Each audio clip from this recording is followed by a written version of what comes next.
close your eyes and imagine standing on the banks of the Nile River 7,000 years ago.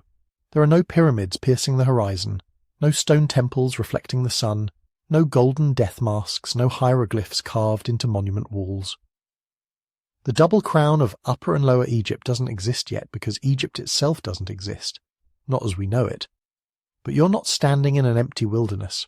Far from it. There are people here, thousands of them. They're building villages, crafting pottery more beautiful than anything you'd find in Europe at the same time, working copper into tools and ornaments, burying their dead with elaborate care that suggests they're thinking about the afterlife. They're creating art, worshipping gods, going to war. They're doing everything that civilized people do. Except nobody remembers their names. No pharaoh claimed descent from them. No pyramid texts mention their deeds. They've been erased from history, buried under the sands of time and the overwhelming shadow of what came after. Here's the thing that blows my mind. When most people think about ancient Egypt, they picture the pyramids, the Sphinx, Tutankhamun's treasures. Maybe if they've done some reading, they go back to Nama or Menes, the legendary first pharaoh who supposedly unified Egypt around 3100 BCE. That's where the story begins, right? Wrong. That's where the story reaches its first climax, because Egyptian civilization didn't just appear fully formed in 3100 BCE like some kind of historical magic trick. Sophisticated societies don't work that way. You don't go from scattered hunter-gatherers to building pyramids in a single generation. The foundations were laid thousands of years earlier by people whose stories we're only now beginning to understand. And the craziest part, the world these prehistoric Egyptians lived in was completely, shockingly different from what we imagine. Picture this. The Sahara Desert, that vast ocean of sand stretching across North Africa, wasn't a desert at all. It was green, lush, filled with rivers and lakes and grasslands where cattle grazed and hippos wallowed and elephants roamed. That's not speculation or romantic fantasy. That's geological fact. Between roughly 10,000 and 5,000 years ago, the Sahara was an Eden, and the people living there weren't primitive savages waiting for civilization to arrive. They were sophisticated, they were innovative, and when their green world started dying, they brought their knowledge, their beliefs, their entire worldview down to the Nile Valley. If you're watching this late at night or early morning, trying to fall asleep or just started your day, let me know in the comments where you are and what time it is. I genuinely love seeing how this content connects people across time zones. Someone's having breakfast in Berlin while someone else is going to bed in Boston, and we're all travelling back through time together to meet people who've been forgotten for millennia. There's something perfect about that. So what are we going to discover on this journey? We're going back more than 10,000 years to meet the first people who settled along the Nile after the last ice age ended. We're going to explore Nabta Playa, a mysterious site in the Egyptian desert with stone circles that predate Stonehenge and suggest an astronomical knowledge that's hard to explain. We're going to meet the cattle cult, people who were so obsessed with their cows that they buried them with more care than humans and created Africa's first complex religious system around them. We'll witness the great climate catastrophe that turned the Green Sahara into the desert we know today and forced tens of thousands of people to migrate to the Nile, bringing their beliefs and technologies with them. We'll meet the Badarian culture, Egypt's first farmers, whose craftwork was so refined it makes you question everything you thought you knew about primitive societies. We'll watch as villages grew into towns, towns grew into cities, and chiefs became kings who claimed to be gods. We're going to see how religion evolved from simple ancestor worship to the complex mythology that would eventually give us Osiris, and Ra and Horus. We'll explore Hierakonpolis, the power center, where the first real pharaohs emerged, where temple complexes were built centuries before the pyramids, where the entire template for Egyptian civilization was forged, and we'll uncover the brutal unification wars that turned a collection of competing kingdoms into the single unified Egypt that would dominate the ancient world. This isn't a side story or background information. This is the main event, because without these forgotten people, without their innovations and their beliefs and their struggles, there would be no pharaohs, no pyramids, no Egyptian civilization as we know it. Everything we associate with ancient Egypt, from the gods to the art to the obsession with the afterlife, has its roots in this prehistoric period that nobody teaches you about in school. The people who built the foundations of Egyptian civilization are about to step out of the shadows. And trust me, their story is going to change everything you thought you knew. Let's go back, way back. Here's what you need to understand about the Sahara. It wasn't always a desert, not even close. 6,000 years ago, when your mental image of Egypt starts forming, pyramids, pharaohs, desert kingdoms, the Sahara Desert as we know it didn't exist yet. Where you see endless sand dunes and lifeless rock today, there were grasslands stretching to the horizon, rivers cutting through valleys, lakes so vast you couldn't see across them, herds of animals so dense they darkened the plains like living shadows. This isn't speculation. This isn't romantic fantasy about a lost paradise. This is documented geological fact, confirmed by multiple lines of evidence that all point to the same stunning conclusion. The Sahara was green, and it was full of people. Geologists call it the African humid period. It lasted roughly from 11,000 BCE to around 5,000 BCE. That's 6,000 years of abundance in what is now the largest hot desert on Earth. To put that in perspective, 6,000 years is longer than all of recorded human history. It's the entire span from the first cities in Mesopotamia to the present day. That's how long the Green Sahara lasted. What caused it? Climate science gives us the answer, and it's both simple and profound. The Earth's axis wobbles, not dramatically, not quickly, but measurably over periods of thousands of years. This wobble changes where the planet tilts toward the sun during different seasons. Around 11,000 BCE, this wobble shifted the summer monsoons that normally stop at the edges of North Africa. Suddenly, those massive weather systems that bring life-giving rain to sub-Saharan Africa were reaching hundreds of miles further north. Rain that had been falling on the Sahel and the savannas started falling on the Sahara itself, and when it falls, everything changes. Within just a few centuries, grasslands began colonizing areas that had been barren for millennia. Rivers that had been dry gullies for thousands of years started flowing again, fed by rain falling in highlands to the south and east. Lakes formed in low-lying basins, some of them massive. Lake Chad, in what is now one of the driest regions on Earth, swelled to the size of the Caspian Sea. You could have sailed a boat from Chad to Algeria, following interconnected waterways through landscapes that are now nothing but sand and rock. The animals came next. Following the grass, following the water, they spread across the newly verdant landscape in numbers that would seem impossible today. Elephants, not the desert-adapted species, but proper savanna elephants, roamed in herds across what is now Central Sahara. Giraffes stretched their necks to browse on acacia trees growing in valleys that are now dust bowls. Hippopotamuses wallowed in rivers and lakes across Libya, Algeria, and Chad. Lions hunted gazelles and antelope across plains that stretched for hundreds of miles without interruption. And everywhere there was water, not just rivers and lakes, but wetlands, seasonal pools, springs bubbling up from underground aquifers. The archaeological evidence shows human settlements clustered around these water sources, communities that could support themselves year-round without needing to migrate constantly in search of resources. The proof is literally written on the rocks. Throughout the Sahara, in places so remote and hostile that few people ever see them, there are stone walls covered with artwork. Not crude scratches, but sophisticated engravings and paintings depicting a world that seems impossible when you're standing in 120-degree heat surrounded by nothing but sand. At Tassili Nadja in Algeria, rock shelters contain thousands of painted images showing people swimming, boats on rivers, fishermen casting nets. There are hippos, crocodiles, fish being speared in waters that disappeared 7,000 years ago. Some images show elaborate pastoral scenes with cattle being herded, suggesting not just hunting and gathering but early animal domestication. In the Caucasus Mountains of Libya, similar artwork covers cliff faces and cave walls, elephants being hunted, giraffes grazing, human figures dancing in elaborate ceremonies. Some of the paintings show what appear to be ritual scenes, suggesting these weren't just survival camps, but communities with cultural traditions, religious practices, social structures complex enough to require symbolic expression. The Gilf Kabir Plateau in Egypt's western desert contains the famous Cave of Swimmers, paintings showing human figures in poses that clearly represent swimming, surrounded by images of water animals. Standing in that cave today, with nothing but barren rock and sand for hundreds of miles in every direction, the paintings feel like messages from another planet. But the most important site isn't famous for its art. It's famous for what it reveals about human sophistication during the Green Sahara period.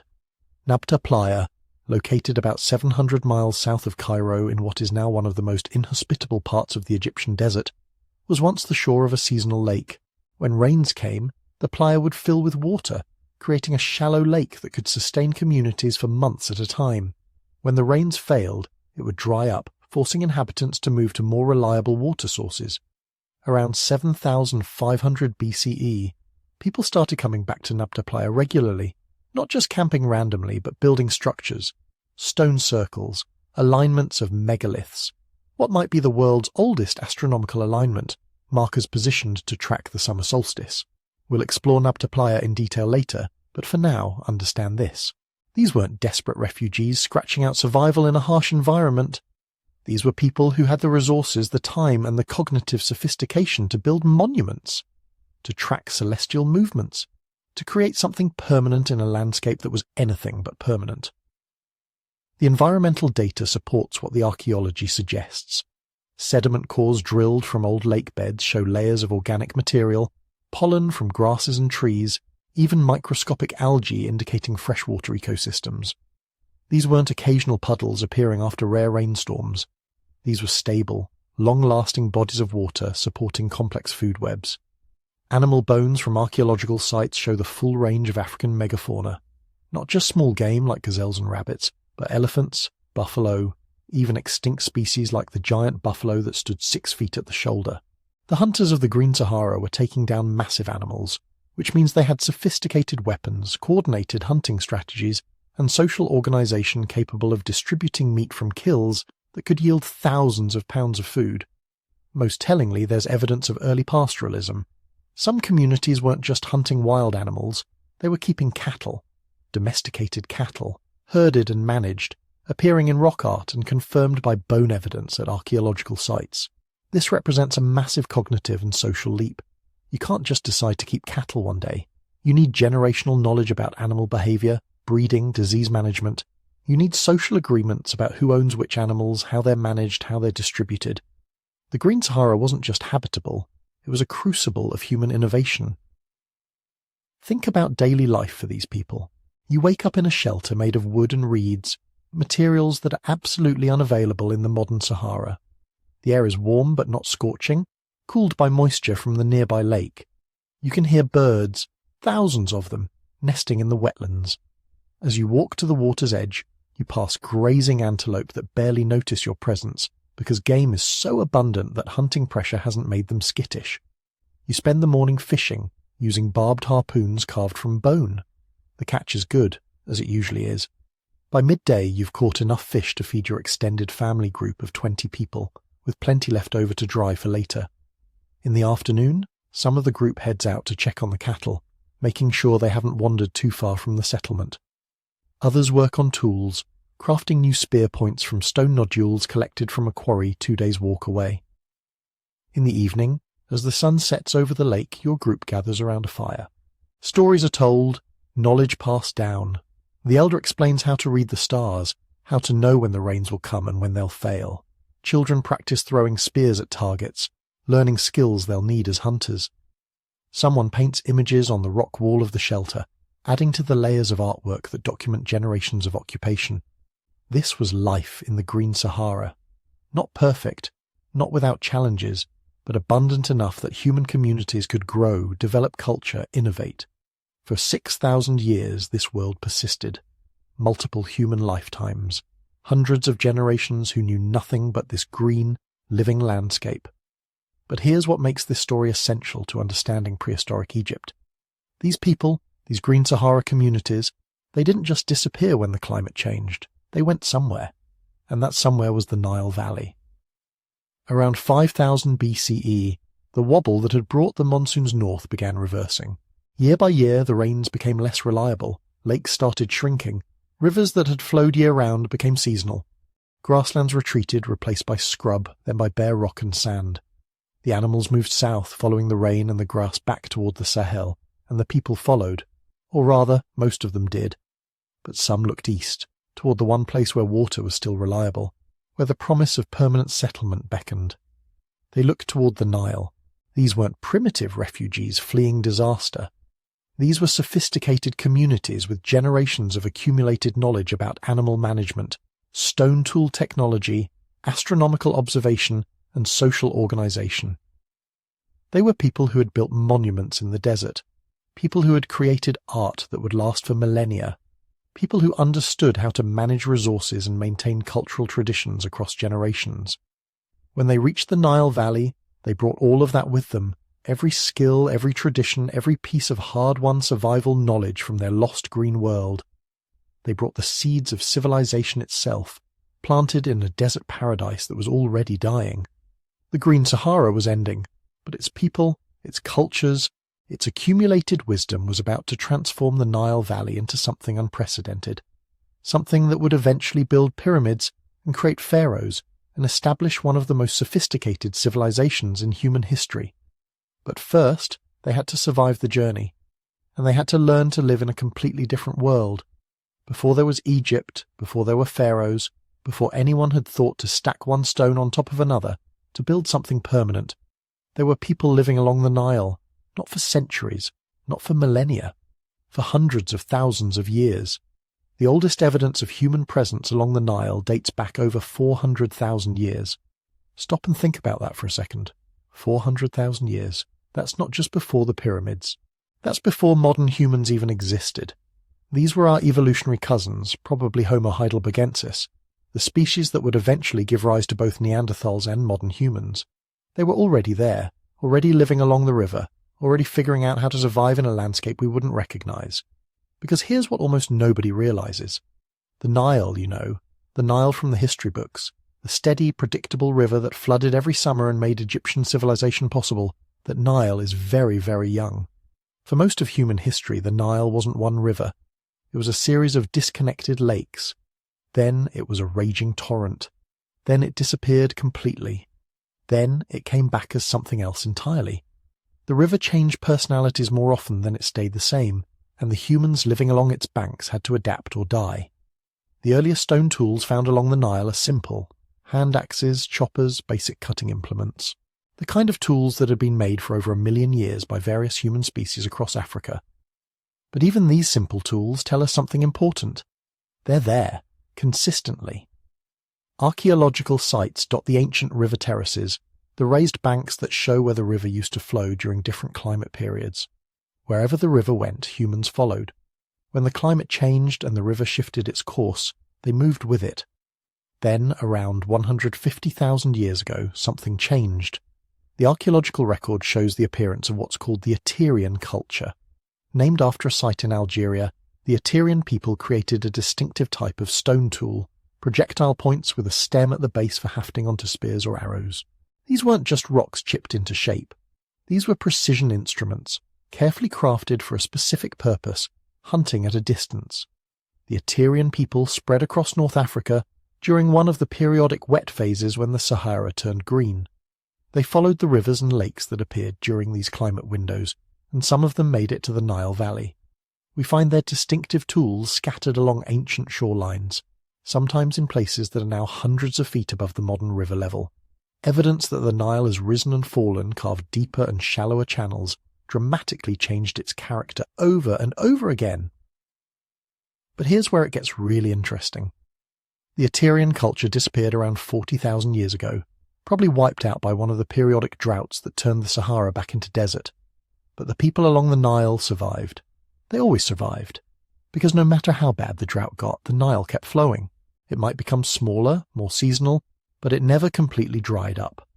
As long as there was rain falling somewhere in the Ethiopian highlands or the Central African lakes, there would be water flowing north through Egypt. The populations that made it through these climate disasters developed something remarkable, an almost obsessive knowledge of the river's behavior. They had to. Their survival depended on understanding when and where the water would rise, when and where fish would spawn, when and where migratory animals would cross. This wasn't casual knowledge. This was survival information, passed down generation after generation, refined over thousands of years until it became a kind of science. By 25,000 years ago, we start seeing archaeological cultures that are distinctly Nilotic. Not just people who happen to live near the river, but people whose entire way of life was built around it. The Komombo culture, named after sites in Upper Egypt, shows evidence of sophisticated fishing technology. Not just hand lines and simple traps, but composite hooks made from multiple pieces of bone, weighted nets, probably even fish weirs, permanent structures built in the river to channel fish into killing zones. They were also making some of the earliest known pottery in the world. Crude stuff compared to what would come later, but revolutionary at the time. Clay vessels meant they could store food, boil water, process plants that would have been inedible raw. It was a fundamental expansion of the human food supply, and it was happening along the Nile thousands of years before it appeared in most other places. Then came the Halfan culture around 18,000 years ago, during the peak of the last ice age. Now, Egypt wasn't covered in glaciers, but the ice age still affected it dramatically. With so much water locked up in ice sheets covering Europe and North America, sea levels dropped over 300 feet. The Nile, suddenly flowing to a Mediterranean that was much farther away, carved a deep, narrow gorge. The river became faster, more dangerous, harder to access. The Halfan people adapted by becoming incredibly mobile. Archaeological evidence shows they moved seasonally, following game animals and fish populations up and down the river. Their stone tools are beautiful, tiny geometric microliths that could be combined into composite tools. A single spear might have a shaft of wood with a dozen tiny stone blades set into grooves, creating a cutting edge sharper than anything we can make with metal today. These weren't primitive people. These were master craftspeople, with technologies perfectly adapted to their environment. What's remarkable is the continuity. Despite the dramatic climate changes, despite the river constantly shifting its behavior, despite periodic population crashes that must have occurred during the worst droughts, certain tool-making traditions persisted for tens of thousands of years. The same basic techniques for shaping stone, the same approaches to hafting and binding, the same solutions to common problems. This suggests unbroken chains of knowledge transmission stretching back into deep time. Picture a Halfan craftsperson, 18,000 years ago, teaching their child how to shape a piece of flint into a microlith. That child grows up and teaches the technique to their own children. Generation after generation, the knowledge flows forward, probably changing slowly, incorporating innovations, but maintaining its essential character. That craftsperson's techniques might trace back in an unbroken line to ancestors who lived 50,000, 100,000, maybe 200,000 years earlier. Knowledge pathways older than entire civilizations, maintained by oral tradition and practical demonstration. But the Halfan people were also developing something else, something that would prove even more important. They were learning to manage wild plant resources. Archaeological sites from this period show extensive processing of wild grains, grasses that grew along the riverbanks during the brief seasons when water was abundant. They were harvesting these grains systematically, probably storing them, definitely processing them with grinding stones to make flour. This wasn't agriculture yet. They weren't planting seeds or tending crops. But they were moving in that direction, developing the knowledge and techniques that would eventually make farming possible. They were learning which plants were edible, which were nutritious, how to process them efficiently. They were creating a mental database of botanical knowledge that would be passed down for thousands of years until it eventually enabled the agricultural revolution. And they were doing this while dealing with a river that was becoming increasingly unpredictable. The end of the Ice Age, starting around 15,000 years ago, brought dramatic changes. As the ice sheets melted, sea levels rose. The Mediterranean crept closer to Egypt. The Nile's deep gorge began to fill with sediment. The river slowed, widened, began to flood more regularly. The seasonal inundation that would later become so important to Egyptian civilization was just beginning to establish itself. The people living along the river had to adapt to these changes in real time. Fishing strategies that had worked for thousands of years suddenly became less effective as fish populations shifted. Hunting grounds that had been reliable became swamps. Settlements that had been safe from flooding suddenly needed to be relocated to higher ground. But they adapted. They always adapted. Because that's what their ancestors had been doing for hundreds of thousands of years.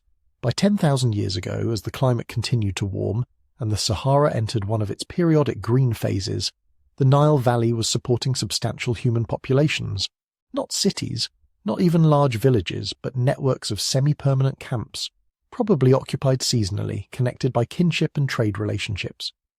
These people were still hunter-gatherers, but they were sophisticated, specialized masters of their environment. They couldn't have known they were living in a transition period.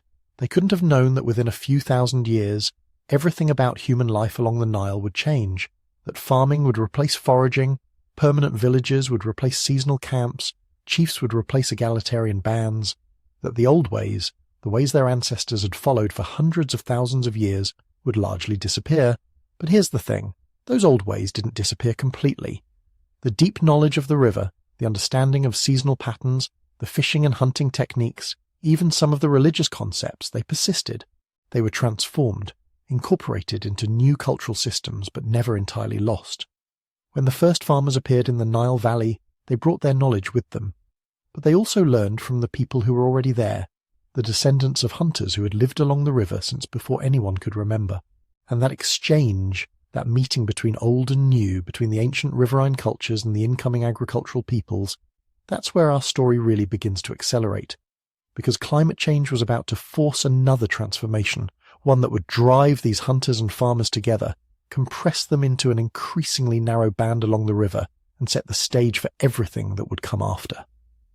The Sahara was about to die again, and this time, when people fled to the Nile, they would bring with them something revolutionary: cattle. Now, most people have never heard of Nabta Playa. If you ask someone to name ancient stone circles, they'll say Stonehenge. Maybe Avebury if they're feeling sophisticated. Nobody mentions Nabta Playa, which is absolutely insane, because Nabta Playa is older than Stonehenge by at least 1,000 years, possibly more, and it's sitting in the middle of the Egyptian Sahara, built by people who weren't supposed to have the organizational capacity, the astronomical knowledge, or the religious complexity to create something like this. But they did it anyway, and what they built there tells us something profound about who these people were and what they believed. Picture this.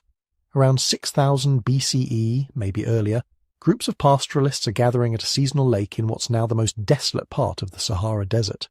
The lake fills during summer monsoons, creating a temporary oasis surrounded by grasslands.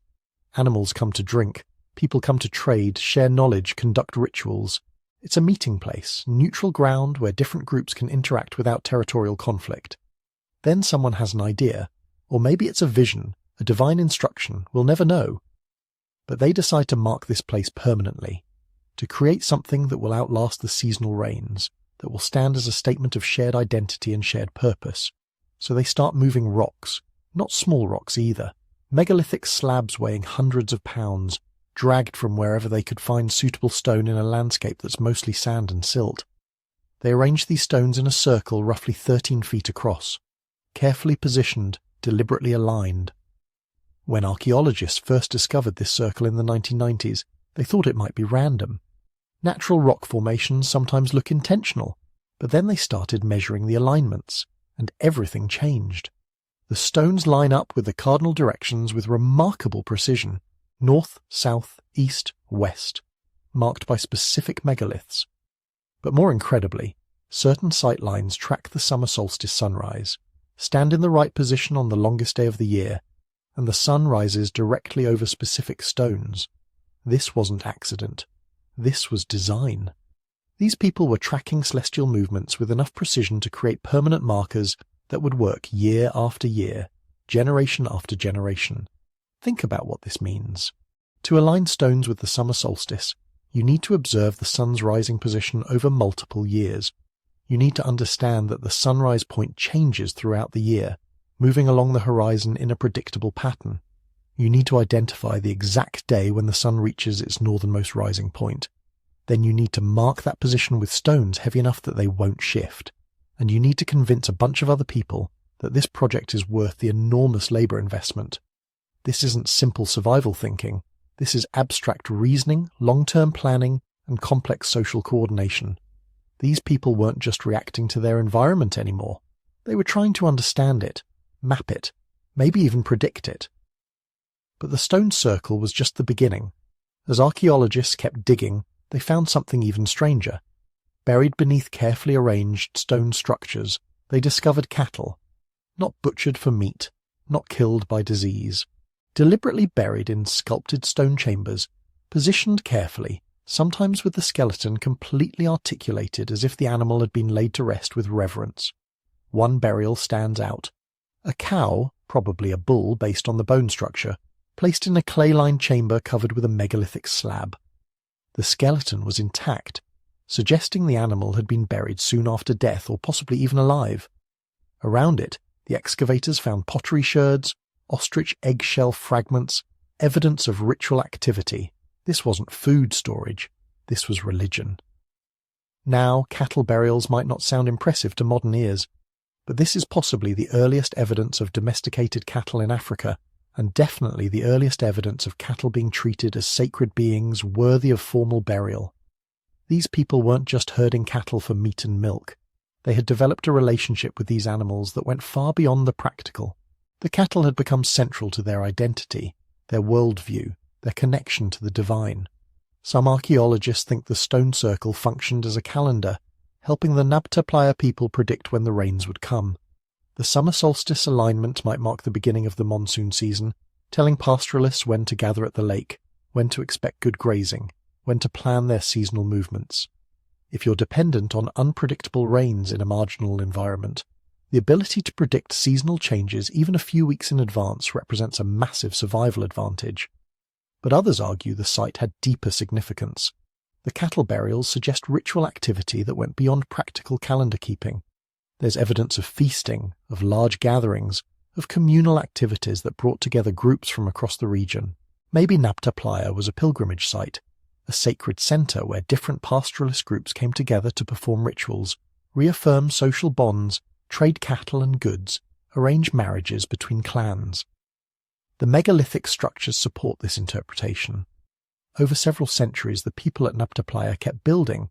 They erected standing stones, created stone alignments extending for hundreds of feet, constructed underground chambers lined with megalithic slabs.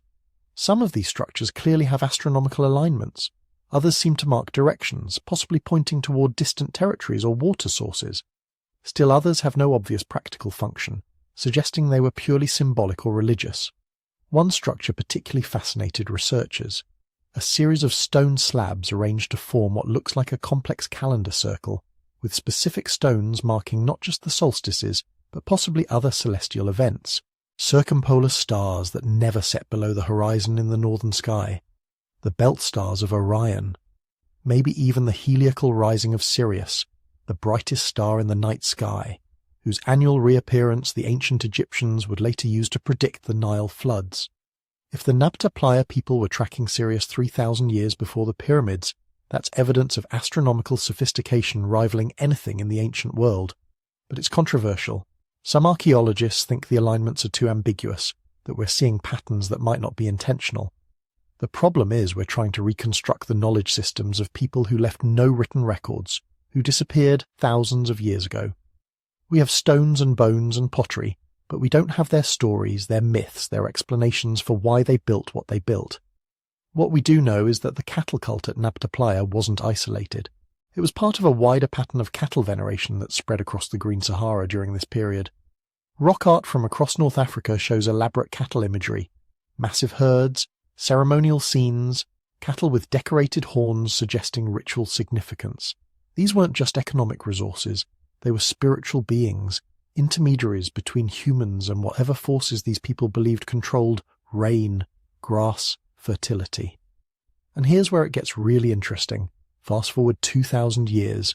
The climate crisis has forced the Saharan pastoralists to abandon places like Nabta Playa and migrate to the Nile Valley. They bring their cattle with them. They bring their beliefs with them. And when Egyptian civilization finally coalesces around 3100 BCE, one of its most important deities is Hathor, goddess of love, beauty, music, and motherhood. Hathor is depicted as a cow, or as a woman with cow horns and a sun disk. Her cult centers practice ritual cattle sacrifice. Her priests wear cattle hides during ceremonies. The connection might seem speculative, but the geographical and chronological links are compelling. The people who built Nabta Playa had to go somewhere when the Sahara dried up. Many archaeologists think they became the ancestors of the Pre-Dynastic Egyptians, bringing their astronomical knowledge, their megalithic building traditions, and their cattle cult into the Nile Valley. When Hathor appears fully formed in early Egyptian religion, she's not a new invention. She's the continuation of a tradition that stretches back thousands of years, to seasonal gatherings at a now forgotten lake in the Sahara. The social organisation required to build Nabta Playa tells us something else important. These weren't simple nomadic bands living hand to mouth. They had developed the ability to mobilise labour for non-survival projects. Moving megalithic stones requires coordination, multiple people working together, agreeing on goals, following some kind of leadership structure. Someone had to have the authority to say, quote, zero, and enough people had to agree that the project was worth the effort. This suggests the Nabta Playa gatherings brought together different clan groups who recognised some form of shared authority, maybe ritual specialists who understood the astronomical alignments, maybe chiefs who could negotiate between groups and organise communal labour, maybe religious leaders who claimed divine instruction. Whatever the structure, it worked. The site was used and expanded over at least 1,500 years, possibly much longer. Then, around 4,500 BCE, it ends. The megaliths stop being erected. The cattle burials cease. The seasonal gatherings peter out. The lake at Nabta Playa dries up for the last time as the Sahara undergoes its final transformation from savanna to desert. The people scatter, following the rains, chasing the grasslands as they retreat south and east. But they took their knowledge with them, the astronomical observations, the megalithic construction techniques, the cattle cult, the tradition of communal gathering for ritual purposes, the idea that sacred places should be marked with permanent stone monuments aligned to celestial events. When the pyramids rise on the Giza Plateau 2,000 years later, aligned with incredible precision to the cardinal directions and incorporating astronomical symbolism throughout their design, they're not emerging from nothing. They're the culmination of traditions that stretch back through the Pre-Dynastic cultures, back through the Neolithic settlements, all the way back to the stone circles at Nabta Playa. The forgotten people of the Green Sahara weren't primitive nomads stumbling towards civilization. They were sophisticated astronomers, organised societies with complex religious beliefs, innovators who created Africa's first megalithic architecture.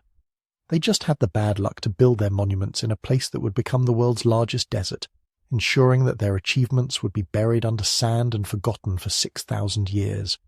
But the stones remember. And now, finally, so do we. For thousands of years, the Sahara had been a paradise. Cattle herders at Nabta Playa watched their animals grow fat on endless grasslands. Fishermen pulled catfish from lakes that stretched to the horizon. Children played in forests where acacia trees provided shade from the sun. Generation after generation lived well, so well that they probably thought it would last forever. They were wrong. Around 5,500 BCE, the climate started changing. Not dramatically at first, not in a way that would trigger immediate panic. Just subtle shifts that might take a lifetime to notice. Lakes that used to flood reliably every year started having occasional dry seasons. Grasslands that had always been lush started showing patches of bare soil. Game animals that had been abundant became slightly less common. The old people probably noticed first. They remembered when the rains came earlier, lasted longer, fell harder. But who listens to old people complaining about the weather? Every generation thinks the previous one exaggerates how good things used to be. Except this time, they weren't exaggerating. The world really was dying. The mechanism behind the disaster was orbital. Earth's axis wobbles slightly over thousands of years, changing the planet's orientation to the sun. This wobble affects where and when solar radiation hits the surface, which in turn affects atmospheric circulation patterns. Around 8,000 BCE, this wobble had positioned North Africa perfectly to receive moisture from the African monsoon. Warm, wet air from the Indian Ocean swept across the continent, bringing the rains that created the Green Sahara. But by 5,500 BCE, the wobble had shifted. The monsoon's reach contracted southward.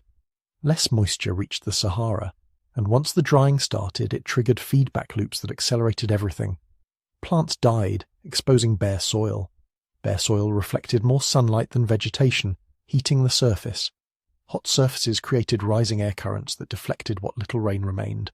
Less rain meant less vegetation, which meant more bare soil, more heating, less rain.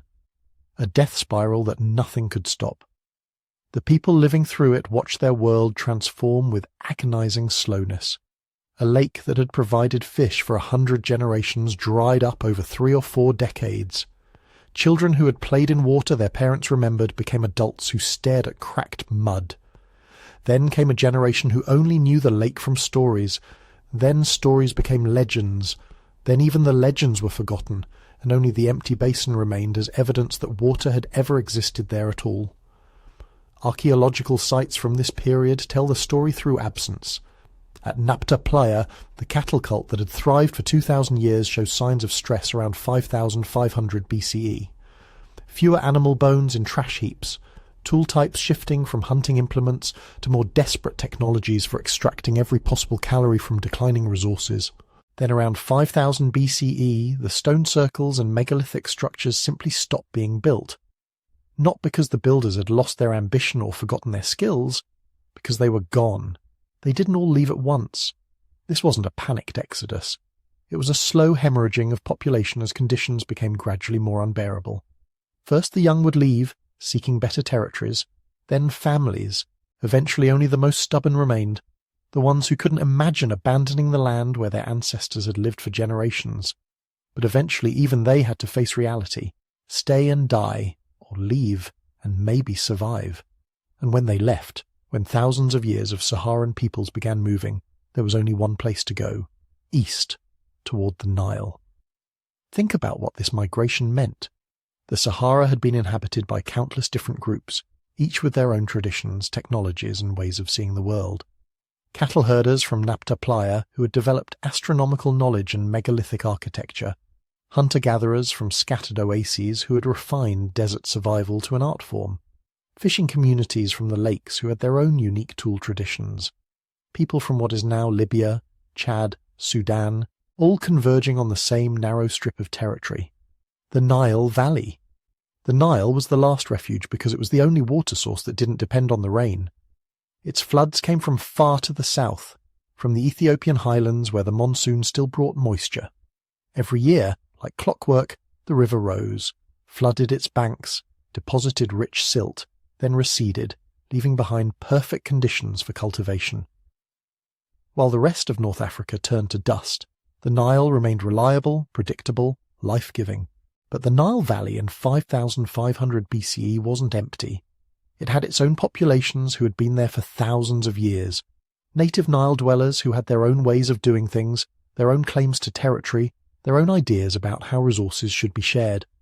When the climate refugees started arriving, it created exactly the kind of situation that can either lead to violent conflict or unprecedented cooperation. Sometimes it was violent. Archaeological sites from this period show evidence of traumatic injuries, fortified settlements, sudden abandonments. Competition for prime agricultural land along the river must have been intense. Some groups probably fought each other for access to the best floodplains. Some were displaced by stronger newcomers. Some just couldn't adapt and died out. But mostly somehow they figured out how to live together. The archaeological evidence shows something remarkable happening around 5000 BCE. Instead of one culture dominating and erasing all the others, we see a blending, a synthesis. Tool traditions from different regions start appearing together in the same sites. Pottery styles merge. Burial practices combine elements from multiple traditions. It's like watching ingredients from different recipes getting mixed together to create something entirely new. The herders brought their cattle and their knowledge of animal husbandry. The Nile natives contributed their understanding of flood cycle agriculture. Desert hunters shared their technologies for making specialized tools. Fishermen added their expertise in exploiting aquatic resources. Each group contributed something to the mix. More importantly, they brought their ideas, their religious concepts, their social structures, their stories about how the world worked. Some of these ideas competed, creating tensions that would echo through Egyptian history. But many merged, creating the complex religious and cultural system that would eventually become the foundation of pharaonic civilization. Think about the major themes of later Egyptian religion. The importance of cattle, clearly derived from Saharan pastoral traditions. The cosmic significance of the Nile flood, contributed by native river peoples. The solar focus of Egyptian theology, possibly reflecting the desperate sky-watching of climate refugees trying to understand what had gone wrong with their world. Even the Egyptian concept of duality, the constant balance between order and chaos, might reflect the experience of these converging populations trying to create stability from disaster. The archaeological evidence for this population influx shows up in multiple ways. Starting around 5000 BCE, there's a dramatic increase in the number and size of settlements in the Nile Valley. Sites that had been small camps become permanent villages. New areas that had been largely unoccupied suddenly show intensive habitation. The pottery record explodes with diversity as different traditions interact and influence each other. Genetic evidence, though limited, supports the picture of a major population mixing event. Modern Egyptian populations show ancestry from multiple sources, suggesting that the people living in the Nile Valley today are descended from a blend of different groups who came together during this period. The genetic diversity increased rather than decreased, the signature of migration and admixture rather than isolation. But perhaps the most telling evidence is linguistic. Ancient Egyptian, the language of the Pharaohs, shows influences from multiple language families. It's not a pure descendant of any one prehistoric language, but appears to be a contact language, one that emerged from the interaction of multiple linguistic traditions. This is exactly what you'd expect from a population formed by climate refugees from diverse origins. By 4500 BCE, the transformation was largely complete. The Sahara had become the desert we know today. The last holdouts had abandoned the final drying oases, and the Nile Valley had become one of the most densely populated regions on Earth, packed with people who had nowhere else to go. This compression, this forcing together of diverse populations into a narrow strip of territory, created exactly the conditions necessary for civilization to emerge. High population density meant specialists could emerge, people who didn't have to spend all their time producing food. Diverse cultural traditions meant a rich pool of ideas and technologies to draw from. And the absolute necessity of cooperation, of managing irrigation systems and coordinating flood cycle agriculture, meant developing social structures capable of organizing large numbers of people. The climate refugees who flooded into the Nile Valley around 5000 BCE weren't thinking about building pyramids or creating a kingdom that would last 3000 years. They were just trying to survive, looking for water and land and a future for their children. But in the process, in the desperate mixing of peoples and ideas that resulted from climate catastrophe, they created something unprecedented. They created the cultural foundation that would eventually become ancient Egypt. But first, those diverse peoples needed to figure out how to actually live together in this new, crowded environment. They needed to develop new technologies, new social structures, new ways of organizing themselves, and the first culture to really figure it out, the first to show what Nile Valley civilization could become, emerged in Upper Egypt around 4400 BCE. They were called the Badarians, and they were about to change everything. So the climate catastrophe had driven everyone to the Nile, those scattered groups from the dying Sahara, converging on the river valley like refugees fleeing a slow-motion apocalypse. But here's what's remarkable. They didn't just survive. They didn't just huddle along the riverbanks waiting for things to get better. They transformed. They created something entirely new. Around 4400 BCE, maybe a bit earlier, a culture emerged in Upper Egypt that archaeologists call the Badarian, named after the site of El Badari where their remains were first discovered in 1923. And these people, these descendants of climate refugees, they were doing something nobody in the Nile Valley had done before. They were becoming farmers. But let's be clear about what that means. This wasn't some sudden agricultural revolution where everyone woke up one morning and decided to plant crops. The transition from hunting and gathering to farming took generations, maybe centuries. Some groups probably tried it and failed. Others succeeded for a while, then gave up when the floods came wrong or the harvest failed. The archaeological record shows this messy, complicated process. Sites with mixed economies. People who were farming but also still hunting, still gathering wild plants, still hedging their bets against disaster. The Badarians were cultivating emmer wheat and barley, two grains that would become the foundation of Egyptian civilization. But they were also hunting gazelle, fishing the Nile, collecting wild grasses and fruits. They kept cattle, sheep and goats, animals their ancestors had probably started domesticating back when the Sahara was still green. They hadn't abandoned the old ways entirely. They were adding new strategies to their survival toolkit. And this makes sense when you think about it. Agriculture is risky, incredibly risky. You plant crops and you're betting everything on the flood coming at the right time, the right height. Too low and your fields stay dry. Too high and your seeds wash away. You're vulnerable to pests, diseases, droughts. A hunter-gatherer who has a bad day just moves to a new location. A farmer who has a bad year watches their family starve. So the Badarians kept their options open. They farmed when conditions were good. They hunted and gathered when farming failed. But gradually, year by year, farming became more reliable. Maybe they were learning to predict the floods better. Maybe they were developing irrigation techniques, simple channels to direct water to their fields. The archaeological evidence shows their settlements becoming more permanent, more substantial. These weren't temporary camps anymore. These were villages, home. And we know they were villages because of what they left behind. Mostly we know them from their dead. The Badarians buried their people with extraordinary care, not just dumping bodies in pits, but creating proper graves, oval pits lined with reed mats.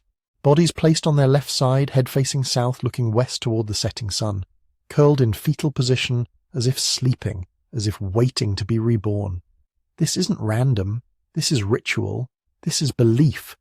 And what they buried with their dead tells us even more. Pottery. Always pottery. Sometimes dozens of vessels in a single grave. Bowls, cups, jars, each one carefully crafted, each one placed deliberately around the body. And this Badarian pottery, it's something special. Some archaeologists think it's the finest pottery ever produced in ancient Egypt, better than anything that came later, better than the elaborate vessels of the Pharaohs. They made it from Nile silt, the same mud that flooded the valley every year. But they didn't just shape it and fire it. They burnished it, rubbing the surface with smooth stones until it gleamed like metal. Then they fired it in ways that created distinctive rippled patterns on the upper portions, combed surfaces that caught the light. The best pieces have this incredible red and black finish, red from the iron-rich clay, black from being inverted during firing so smoke penetrated the surface. This is craft. This is art. This is people who care deeply about making beautiful things. But why? Why spend days creating a perfect vessel just to bury it with a corpse? Because they believed the dead needed these things. Wherever the dead were going, they would need containers for food and water. They would need the same things they needed in life. Other grave goods support this. Cosmetic palettes for grinding malachite into eye paint, ivory combs and bracelets, beads made from shell, stone, and bone.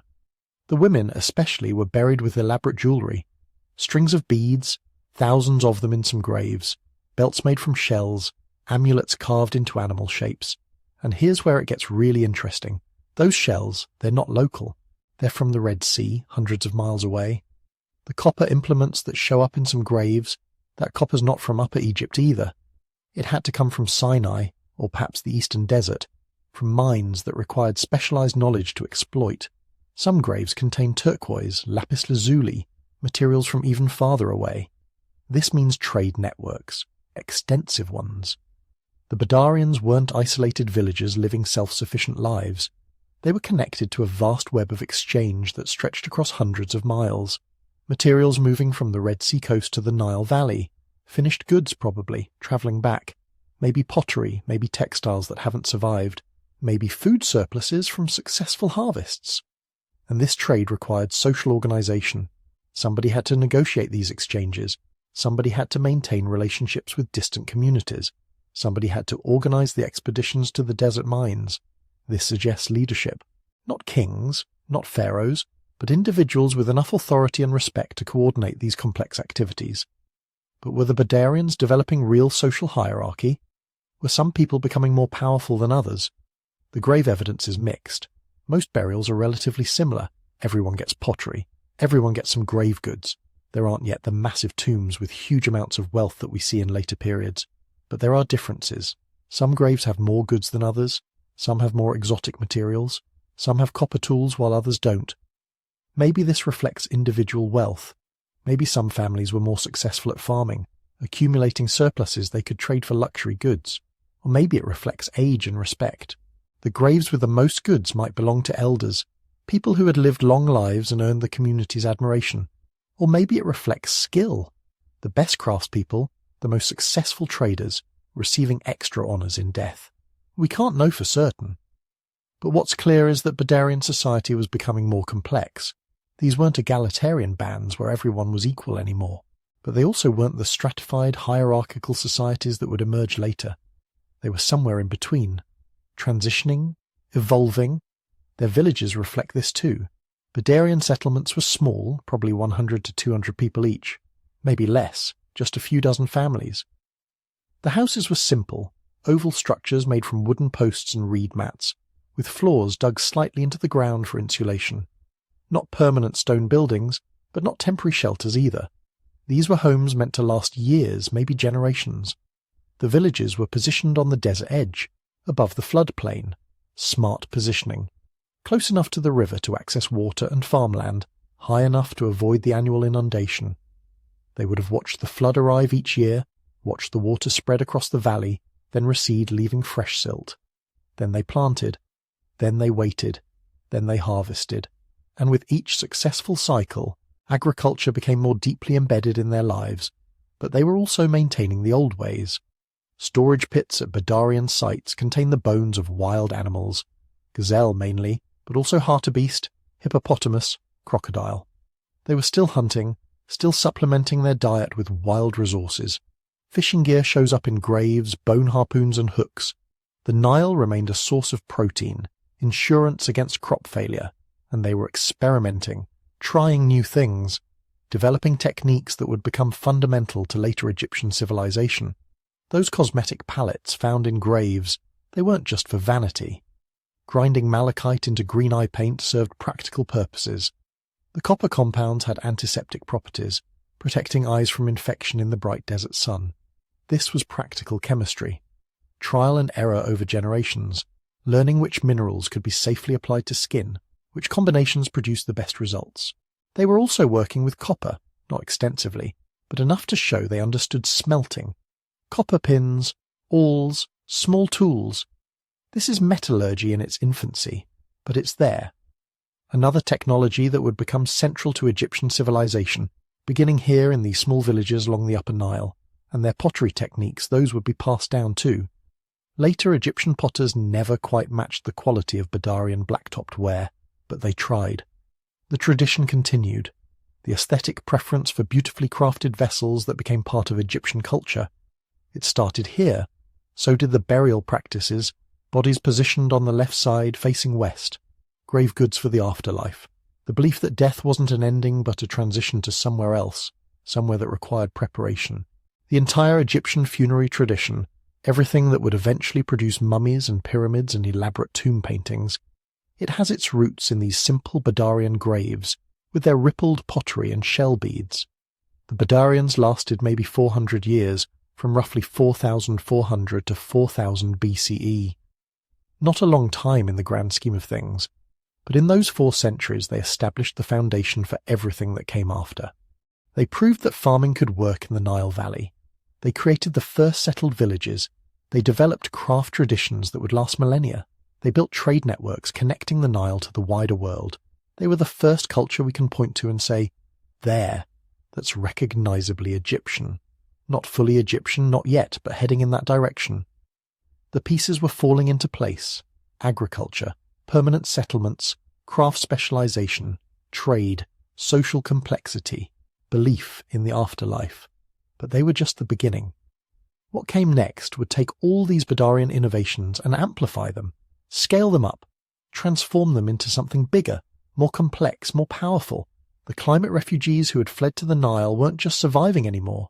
They were building, creating new forms of society that would eventually astonish the world. The Naqada culture was coming, and they would change everything. By the time we reach the Naqada period, the Nile is no longer just a lifeline. It's becoming something else, a stage, a battlefield, a laboratory for power. Archaeologists divide this age into 3 phases, but the 2 that matter for our story are Naqada and Naqada II, roughly between 4000 and 3200 BCE. Don't worry about the exact dates. What matters is this. In just a few centuries, Egyptian society goes from scattered farming villages to something that is starting to look disturbingly familiar. Hierarchy, organized violence, rulers who are more than human, or at least say they are. The Badarian farmers had already broken the ice. domesticated animals, fine pottery, delicate jewellery. But if Badarian culture is the prologue, Naqada is where the plot takes off. This is the crucible where Egyptian civilization begins to crystallize into the form we recognize. Not pyramids yet, no pharaohs, no written texts, but the DNA of all of that is here.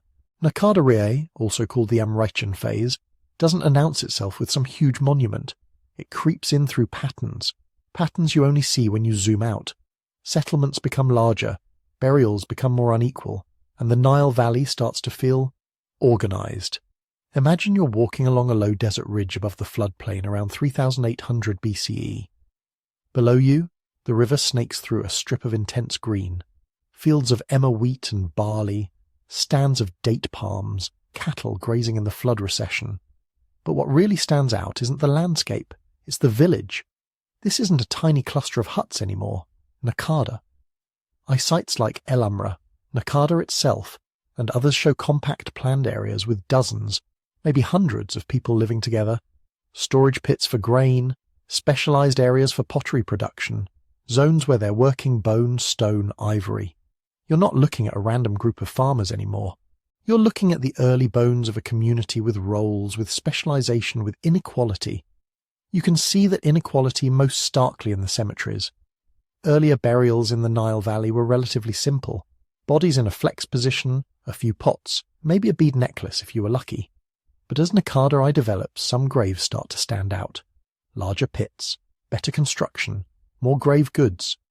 One person is buried with dozens of finely made pots, polished stone pallets, carved ivory combs. Another, not far away, gets 3 crude jars and a broken bead. Same community, very different afterlives. This is the archaeological fingerprint of an emerging elite class. They're not pharaohs, they probably don't call themselves kings, but they have more food, more labour, more beautiful objects buried with them than their neighbours. That difference didn't happen by accident. Some individuals are starting to matter more than others, and then there's the pottery. Naqada pottery is like a window into their heads, if you know how to read it. Before this, pots were mostly decorated with simple patterns, but in Naqada something explodes.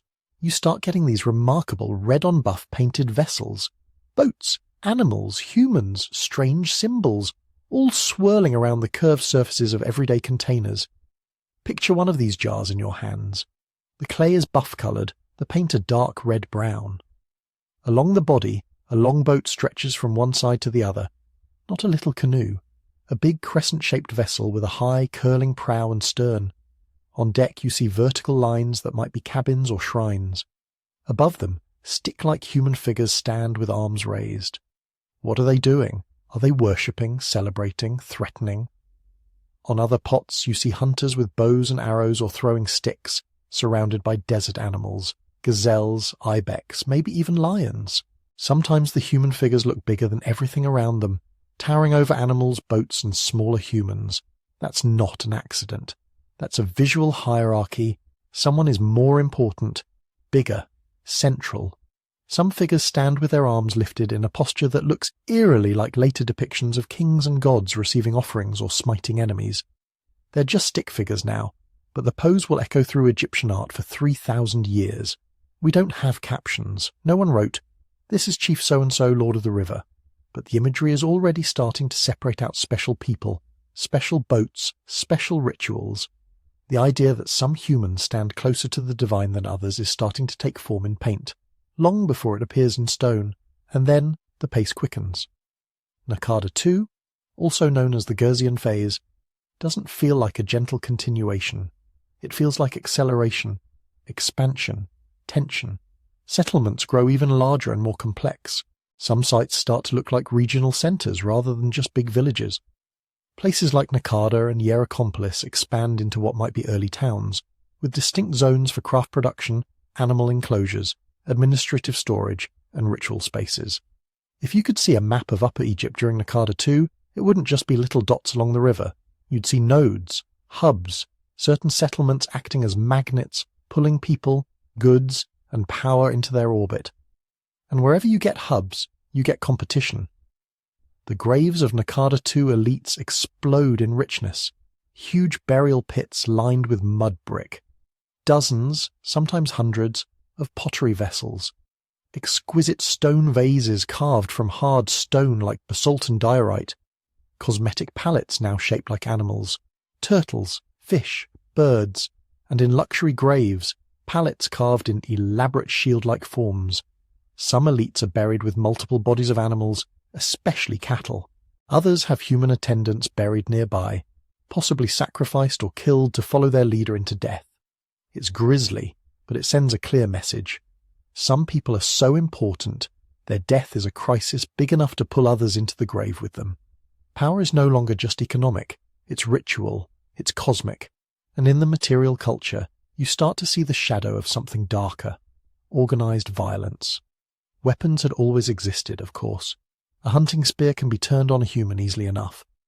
But in Naqada too, the toolkit changes. You start seeing more and more polished stone mace heads, heavy stone balls or pear-shaped clubs, sometimes exquisitely made from hard stones. A mace isn't for hunting gazelles, it's for cracking skulls. By themselves, a few mace heads don't prove warfare, but they don't appear alone. Fortified settlements begin to show up, sites with ditches, walls, or palisades suggesting people are worried about attack. Some rock art panels in the desert show scenes of conflict. Boats facing boats, groups of warriors confronting each other, rows of bound or fallen figures. And the imagery on objects gets more aggressive. Some Naqada II pottery and carved ivories show bound captives, tiny human figures with arms tied behind their backs, sometimes under the feet of a larger figure or in front of a dominating boat. That icon, the bound enemy, will become one of the central motifs of pharaonic power. But here, it's just emerging, experimental, raw. Put all of this together, mace heads, fortifications, violent imagery, and you start to see the outline of something new in the Nile Valley. Not just local squabbles, but systematic conflict between powerful chiefdoms. This is the age when Upper Egypt likely fractures into a handful of competing regional powers, each led by a dominant lineage or clan. We don't know their names, but their signatures are in the graves they left behind. The biggest cemeteries with the richest tombs cluster around a few centres: Naqada, Abydos, Hierakonpolis. Each of these may represent a small proto-kingdom, ruled by chiefs whose authority comes from a potent mix of control over land, cattle, trade routes, and the ability to command warriors. These chiefs aren't yet pharaohs, but they're taking the first steps toward kingship. Their power is not just practical, it's symbolic. Their graves and their arch shout that message into the future. And if you look closely at their symbols, you start seeing ghosts of the future too. On Naqada, to pottery, palettes, and ivory tags, certain motifs begin to standardize. Birds with hooked beaks, coiled serpents, plants with distinct papyrus or reed shapes, unusual animals, falcons, desert creatures, perched atop standards or hovering over boats. These aren't fully formed hieroglyphs yet, but they're proto-symbols, visual shorthand for important concepts, names, or clans. Some of these exact shapes will later become hieroglyphic signs. The falcon, especially, will evolve into Horus, the god whose name every king will take. Even now, in Naqada II, we see falcons perched above what may be towns or standards, marking control, ownership, or divine patronage. In some cases, you even see combinations of symbols repeated in the same arrangement, like the early flicker of a writing system trying to be born. Not just pictures, but patterns of pictures that mean specific things to the people who use them. Royal iconography, the visual language of kingship, is also starting to coalesce. The big figure dominating a scene, the ruler on a large boat flanked by attendants, powerful animals, lions, bulls, trampling or goring human enemies. These are prototypes of motifs that will later appear on royal palettes like the Nama palette, but their roots go back to these Naqada II experiments. And here's where the story widens out beyond Egypt. Because Naqada II elites are not just looking up at the gods or sideways at their rivals, they're looking out beyond the Nile. In grave after grave, you start seeing things that do not belong to the Egyptian landscape. Tiny beads of deep blue lapis lazuli, stone that comes not from Egypt, not even from the Levant, but from far to the east in what is now Afghanistan. Bitumen and other exotic materials that suggest contact with Mesopotamia and the Persian Gulf. You find imported pottery, or at least pottery imitating foreign styles. Even more intriguingly, you see Mesopotamian-style cylinder seals appearing in high-status Naqada II tombs.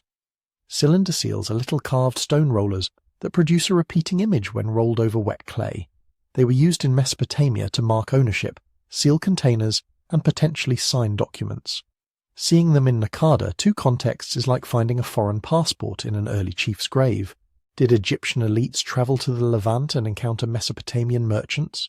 Did goods filter through multiple intermediaries, hopping from village to village along the coast and up through Sinai?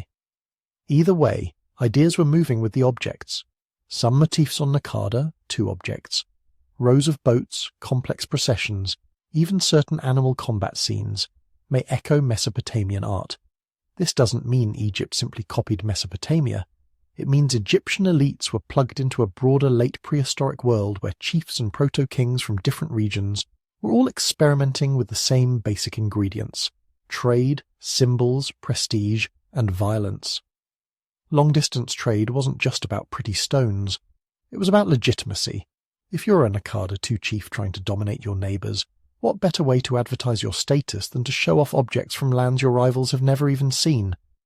Lapis beads shimmering in the desert sun, a cylinder seal with a mysterious foreign scene, exotic oils or resins in carved stone jars. These luxury goods become part of a political technology. The chief who can command caravans and riverboats, who can bring the faraway close, must be favoured.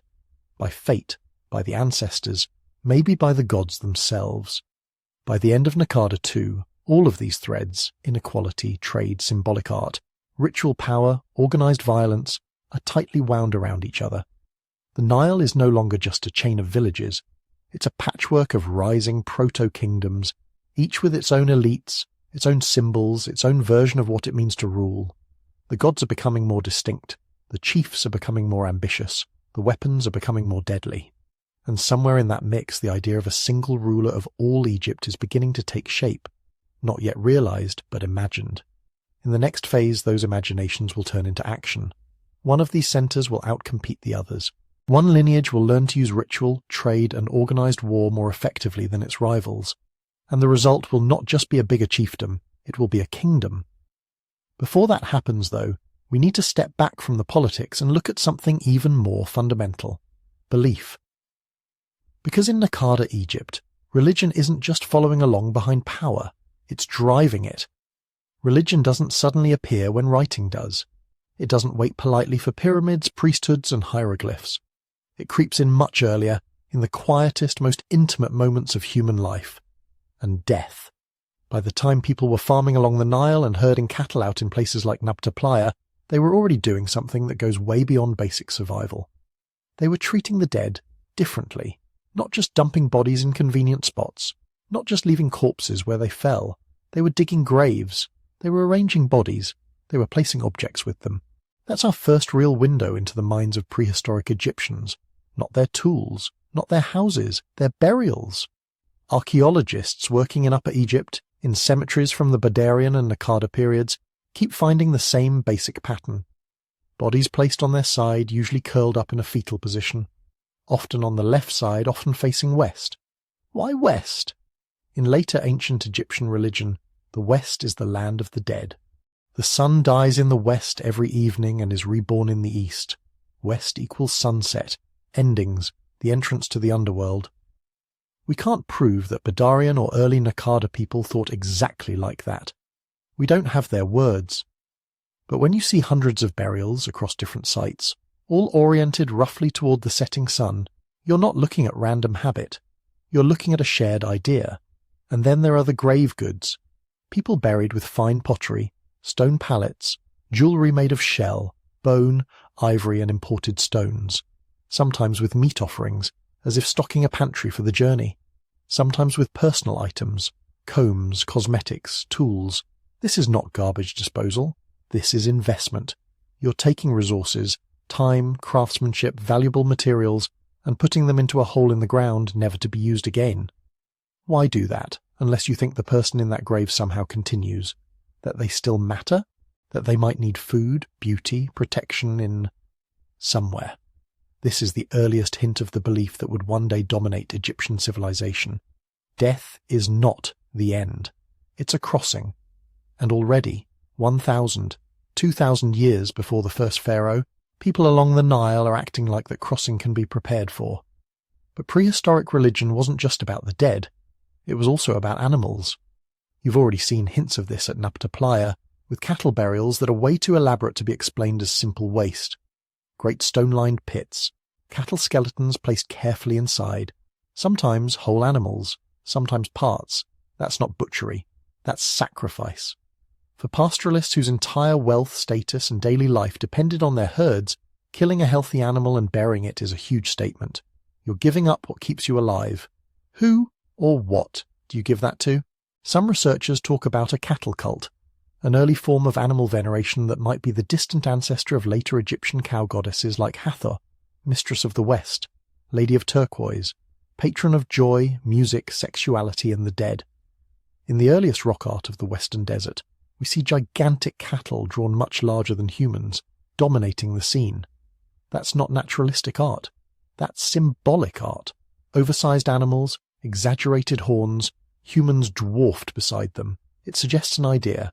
Cattle are not just cattle. They're powerful, sacred, maybe even embodiments of some unseen force, fertility of land, power of storms, the generosity of the sky that brings rain. Later Egyptians would imagine their gods with animal heads and human bodies. Horus the falcon, Set the strange composite beast, Hathor the cow. Those gods don't come out of nowhere. They grow out of millennia of living in intimate dependence on particular animals, watching them, fearing them, needing them, talking about them. Before there were gods with names, there were animals that felt more than animal. And then there are the figurines. Across prehistoric Egyptian cemeteries, especially from the Badarian and Naqada throne periods, archaeologists keep finding small human figures, usually female. Clay, bone, ivory. Sometimes stylized, sometimes surprisingly detailed. Many have exaggerated hips, thighs, or breasts. Some have carefully incised hairstyles. Some are found broken, intentionally it seems, right before burial. Others are placed near the pelvis or chest of the deceased like companions. What were they? Fertility goddesses, symbols of the earth, the womb that produces crops, cattle, and children. Personal charms, the prehistoric version of a protective amulet, carried in life and then taken into death.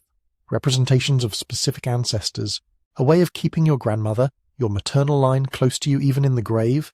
We don't know, and anyone who tells you they know for sure is guessing. What we can say is this. These figurines weren't toys tossed in at random. They show up again and again in burial contexts. They are shaped with care, sometimes painted, sometimes worn smooth from handling, as if they were repeatedly touched, held, maybe prayed to. In later dynastic Egypt, goddesses like Isis, Hathor and Nut would be invoked as mothers, protectors and givers of life. Women would wear amulets of Taweret, the pregnant hippopotamus goddess, or Bez, the dwarf protector, to keep childbirth safe. It's not hard to imagine that the roots of that whole symbolic universe run back to these small, silent figurines tucked into graves 5,000, 6,000 years earlier. The gods before the gods might not have had names, temples, or priests, but they may have had faces, little clay faces buried in the dark. Religion, even in its earliest forms, is not only personal, it has places.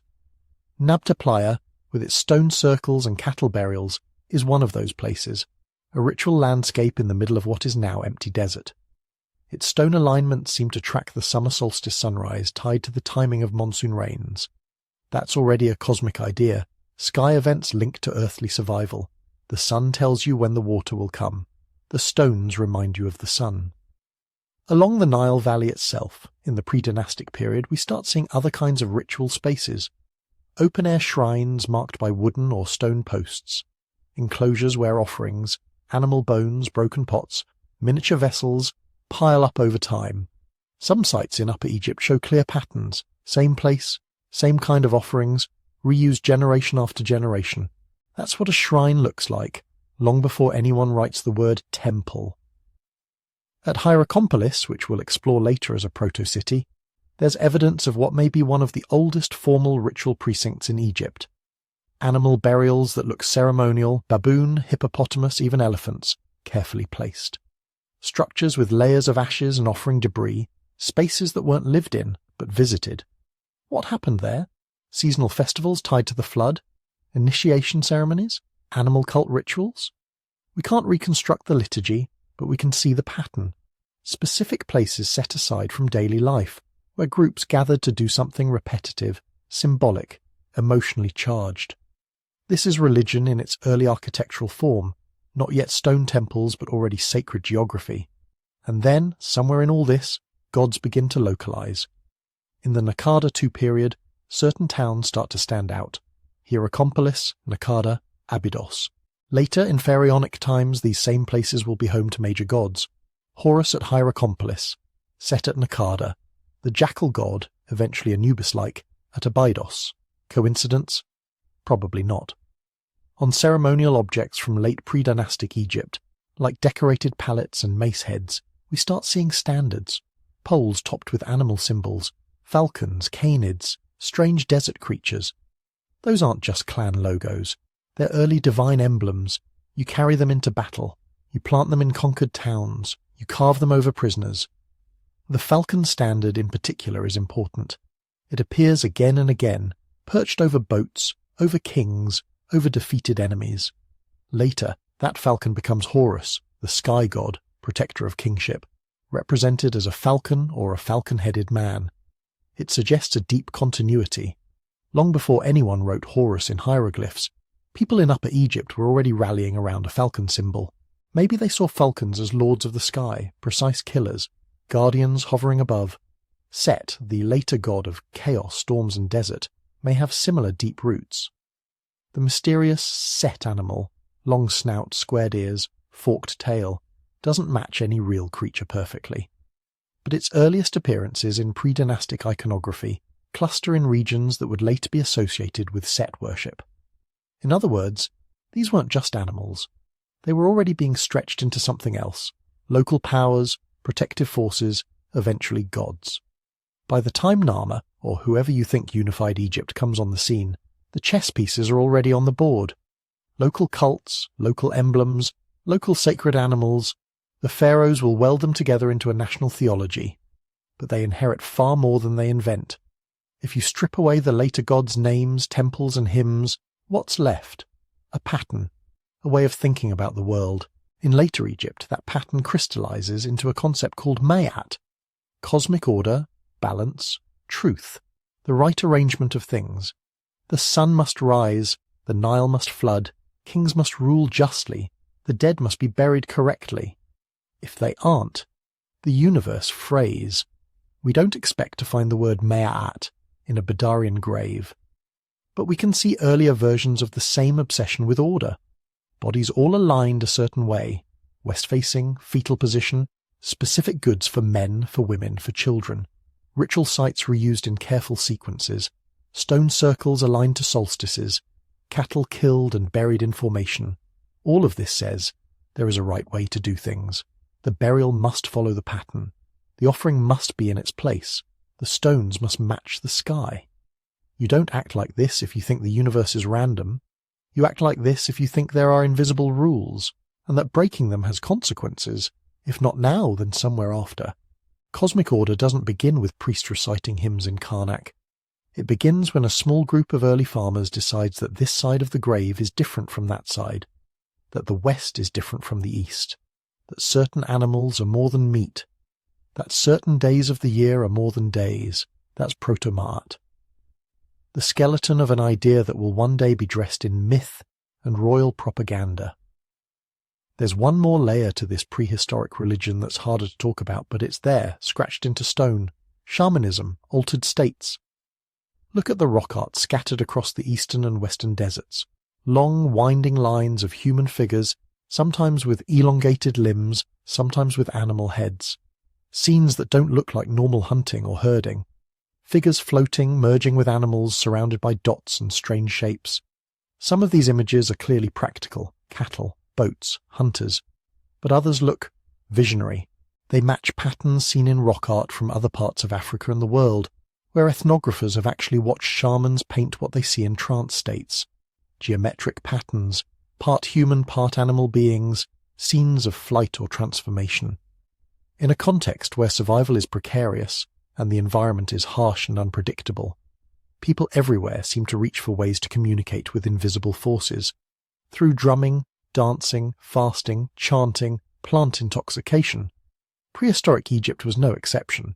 We can't interview their shamans, but the clues are strong. Ritual sites far from settlements, up in hills or deep in the desert, rock art placed in hard-to-reach spots, repetitive motifs that look more like inner visions than outer reality. Later, Egyptians would develop an entire industry around guided journeys into the afterlife. The Book of the Dead, the pyramid texts, the coffin texts, densely packed with spells to navigate a complex otherworld filled with gates, guardians, and transformations. Where does that come from? Probably not from nowhere. It likely grows out of very old practices where certain individuals, call them shamans, ritual experts, healers, claimed they could cross boundaries between waking and dream, between life and death, between human and animal, between village and desert. When you picture a later Egyptian priest reciting spells over a mummy, imagine the shadow behind him. An older figure, standing under desert stars painted in ochre and animal fat, chanting by firelight in front of a rock wall covered in strange half-human figures. The costumes change, the titles change, the temples get bigger, but the core desire is the same, to talk to whatever is on the other side. By the time pharaonic Egypt bursts into history with its pyramids, its state gods, its monumental inscriptions, the religious world of the Nile looks full-blown, complete, like it arrived fully formed. But it didn't. It was built, slowly, out of these prehistoric threads. Careful burials, oriented toward a meaningful horizon. Animal cults rooted in hunting and herding, turning real creatures into symbols. Mystery figurines tucked into graves, half goddess, half grandmother. Ritual sites in deserts and early towns, where people did things not because they were useful, but because they felt necessary. Local emblems, falcon, dog, strange beast, slowly evolving into Horus, Anubis, Set. A growing sense that the universe has an order, and that humans must play their part to keep it intact. And hovering at the edges, specialists who stepped out of ordinary consciousness and came back with stories about what lies beyond. All of that was already in place before the first pharaoh put on a crown. The kings didn't invent Egyptian religion from scratch. They climbed onto a platform that had been under construction for thousands of years. Hierakonpolis doesn't look like much today. A low rise of sand and broken pottery on the west bank of the Nile, some 600 kilometers south of Cairo.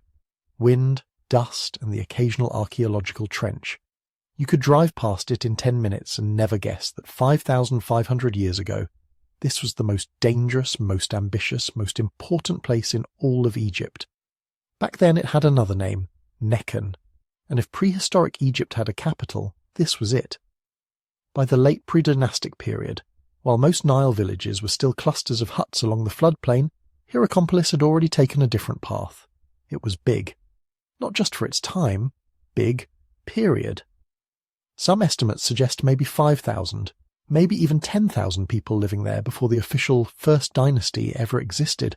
That's not a village. That's a city-state. A human beehive of farmers, potters, brewers, priests, warriors, and rulers who were starting to look a lot like pharaohs, before the word pharaoh had even been invented. So what made this place explode while other settlements stayed small? Part of it was location. Hierakonpolis sat at a sweet spot along the Nile, fertile floodplains for agriculture, desert routes heading east to the Red Sea and west into the oases, and river access north and south. Whoever controlled Nekhen controlled trade, food, and people. In an age before writing, before pyramids, that kind of control didn't just happen. It had to be built piece by piece, decision by decision, over generations. And if you want to see how that process looked on the ground, you don't start with temples or palaces, you start with beer. On the edge of ancient Hierakonpolis, archaeologists found something no one expected, an industrial zone. Not just one kiln here and a hearth there, but a whole district devoted to mass production. You walk through this area in your mind, and the first thing that hits you is scale. Rows of huge vats sunk into the ground, blackened by fire. Layers of burnt grain, yeast residues, and calcified crusts that chemical analysis says were once beer, not a little family brew for a village feast. We're talking industrial brewing. Some installations may have produced hundreds of litres in a single batch. Who needs that much beer? Answer, a city that's feeding labourers, hosting festivals and binding people together with ritual feasts. Beer here isn't just a drink, it's social technology. Payment, hospitality, religious offering, political favour, all brewed in the same vats. Right beside the breweries, pottery workshops, everywhere you look, sherds. Thick-walled storage jars, fine red-polished bowls, decorated vessels with white-painted designs. Kilns built to fire consistent batches, standardised forms that show up not just here, but in other sites hundreds of kilometres away. That means these potters weren't just making for local use. They were manufacturers plugging into a regional economy. This is specialisation. Some people grow grain, some shape clay, some brew, some manage. When you get that kind of task division, you're no longer talking about an egalitarian cluster of families. You're talking about a complex society with hierarchy, planning, and someone at the top coordinating the flow of resources. But the real story of power at Hierakonpolis isn't in the workshops, it's in the cemeteries. On a slight rise in the desert, away from the humming life of the city, lies an elite burial ground that predates the pyramids by centuries. Here, the dead weren't just buried, they were staged. Large rectangular graves lined with mud brick, wooden roofs, sometimes reinforced.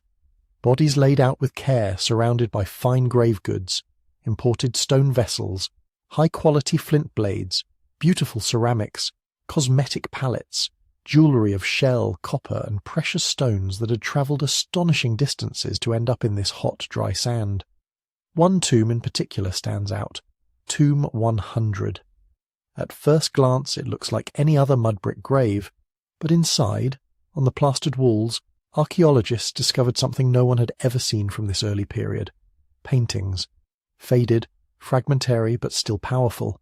Boats with tall standards, figures holding maces, lines of bound prisoners, strange beasts half real, half mythical. The scenes are chaotic at first sight, but patterns emerge. On one wall, a dominating figure smashes an enemy's head with a mace. Sound familiar? It should. That pose will become one of the most iconic images in Egyptian royal art. The king, as smiter of enemies. But here it appears centuries before the first-name kings we know. Around this central violence, there are boats that look ritual, almost ceremonial. Standards rising from their decks, perhaps marking clans, gods, or ruling houses. Some scholars see in these images the fusion of warfare and religious processions, violence wrapped in ritual, conquest made sacred. Tomb 100 is often called the oldest painted tomb in Egypt. It's not just pretty decoration, it's propaganda. A prehistoric storyboard saying, "Here lies someone who commanded boats, led warriors, dominated enemies, and stood close to the gods." Whoever was buried there wasn't just rich, they were powerful in a new, more centralized way. And Tomb 100 is just one piece of a much larger elite zone. Across this cemetery, we see a steady escalation in status symbols, larger graves, more exotic goods, more elaborate architecture. It's like watching the birth of kingship in slow motion. At some point, leaders here stopped being just big men from important families. They began to be something else. Figures elevated above ordinary people, mediators between the human world and the divine, proto-pharaohs. But if you really want to feel how alien their world was, you have to look just next door, at another part of Hierakonpolis, the animal cemetery. Not scraps of food waste, not casual burials. These are deliberate, careful interments of some of the most dangerous and exotic animals in Africa. Elephants, hippos, crocodiles, baboons, wild cats, even a leopard. Some were buried alone, some alongside human elites, some in what look like purpose-built animal tombs. Their skeletons show evidence of having lived in captivity, healed injuries, unusual wear on bones, conditions you don't get in wild animals. That means somebody in Hierakonpolis was capturing, keeping and controlling apex animals, not for food, for symbolism. Imagine walking into a ritual precinct at Nekhen 5,300 years ago. There's music, incense, the smell of beer. Standards emblazoned with falcons or other totem animals wave above the crowd, and in an enclosure, chained or caged, an elephant, a live hippo, a snarling tamed wildcat. In a world where most people's biggest daily fear is a failed harvest, or a crocodile at the riverbank, what does it mean to see a ruler who keeps those terrors as pets? It means they have power, over nature, over chaos, maybe even over death itself. These animal burials hint at a cult of power that's both political and religious. The rulers of Hierakonpolis weren't just chiefs, they were beginning to cast themselves as god-kings in training. Humans who could negotiate with the forces that ordinary people could only fear. And this is where one of the most famous objects in Egyptian history enters the picture, the Nabta Palette. Technically, it wasn't found at Hierakonpolis itself, but in the temple precinct nearby. Still, it's intimately tied to Nekhon's rise. Carved from a single piece of siltstone, about 2 feet tall, the palette is a masterpiece of early royal art. On one side, a towering figure, larger than anyone around him, wears the white crown of Upper Egypt. He grips a kneeling enemy by the hair and raises a mace to strike. Behind him, a small attendant carries his sandals, because a king doesn't touch sacred ground with bare feet when performing a divine act of violence. In front of him stands a falcon, Horus, perched above a set of papyrus plants representing the delta. A rope links the falcon to a human head emerging from the plants, as if the god himself is harnessing conquered land. Flip the palette. The same ruler now wears the red crown of Lower Egypt, processing in victory. Rows of decapitated enemies lie with their heads between their legs. Standards march forward. At the top, 2 long-necked beasts intertwine in a strange knot, controlled by handlers, maybe a metaphor for uniting 2 lands under one ruler. At the bottom, a mighty bull, often read as the king in animal form, tramples an enemy and batters down the wall of a fortress. This is not a neutral record. It's a boast, a claim. One man, one office, has united Upper and Lower Egypt by force and divine sanction. The king on the palette is usually identified as Nahma, possibly the same individual later remembered as Menes, the legendary first king of unified Egypt. Whether Nahma truly was the first, or just one of the last in a long line of unifiers, is still debated. But what's striking is where this artifact turned up, in the sacred precinct of Nekhon. That suggests that by the time Egypt was being stitched into one kingdom, Hierakonpolis was at the centre of the story, maybe as Nahma's home base, maybe as the cult centre that legitimized his power, maybe as the stronghold of Upper Egypt's warlords who had spent generations fighting their way north. Because the thing about unifying a land as long and diverse as Egypt is, it doesn't happen overnight. It takes centuries of conflict, alliances, and ideological groundwork. Hierakonpolis seems to have been doing that groundwork. From its industrial district, it produced the goods, beer, pottery, crafts, that fed and supplied a growing regional power structure. Its elite tombs and painted walls developed the visual language of kingship, smiting poses, processions, boats of the gods. Its animal burials turned raw, terrifying nature into a stage prop for royal ideology. And its temple became the place where rulers went to present themselves to the gods of the south, especially Horus, the falcon who would later become the patron deity of the living pharaoh. By the time Nahma and his peers were carving palettes and planning campaigns, the mental universe of Egypt was already primed. People along the Nile were used to the idea that some humans stood above others, that these elites had special access to divine power, that warfare could be sacred, that uniting territories under one ruler wasn't just practical, it was cosmically right. Hierakonpolis didn't invent all of that from nothing. It drew on earlier traditions from the Badarian and Naqada cultures, but it amplified them, concentrated them, and projected them outward with unprecedented force. Think of it as the launch pad. From Nekhon, rulers of Upper Egypt sent expeditions northward, trading, raiding, probing. Their pottery turns up in the delta. Their symbols appear far from their home base. Bit by bit, rival centres either aligned with this emerging southern power or were crushed by it. When the dust finally settled, and Egypt emerged as a single kingdom around 3100 BCE, the royal residence may have shifted north, first to places like Abydos, and then eventually to Memphis. But the ideological DNA of kingship, the smiting king, the Horus falcon, the god-king who dominates nature and foreigners alike, had already been forged further south, in the furnaces, tombs, and animal pens of Hierakonpolis. The pyramids would come later, the great temples of Karnak and Luxor later still. But the blueprint for what it meant to rule Egypt as a divine monarch, that started here, in a dusty pre-dynastic city where potters, brewers, priests, hunters, and warlords unknowingly created the world the pharaohs would inherit. And that world, born in the mud-brick tombs and painted walls of Nekhon, was about to leap from regional power to something far bigger, the first unified territorial state in human history. The Nile Valley didn't wake up one morning, look around and say, you know what? Let's be a united kingdom today. By the time we reach the late Pre-Dynastic period, around 3300–3100 BCE, Egypt is already a patchwork of rival powers. Not villages, not simple tribes, real political machines. Along the river from the delta to Nubia, you've got what archaeologists call chiefdoms or proto-kingdoms. Think mini-states. Dozens at first, then fewer but bigger. Each one built around a main town with surrounding villages, its own cemeteries, its own gods, its own elite families who control land, cattle and trade. We know some of their centres by name now. Naqada, Abydos, Hierakonpolis in the south. In the north, powerful but still mysterious sites in the delta like Buto and Tel El Farka. These weren't just dots on a map, they were competing projects, different visions of what Egypt could be, long before anyone carved that word into stone. Over a few centuries the game changes. Small chiefdoms get swallowed by bigger ones, burial goods become richer for some elites and vanish for others. Trade routes shift. You can literally watch power consolidating in the graveyards. Fewer leaders, bigger tombs, more lavish offerings. The river is becoming a funnel channeling power into just a handful of regional heavyweights. And hovering in the background of all this, later Egyptian tradition whispers about something simpler.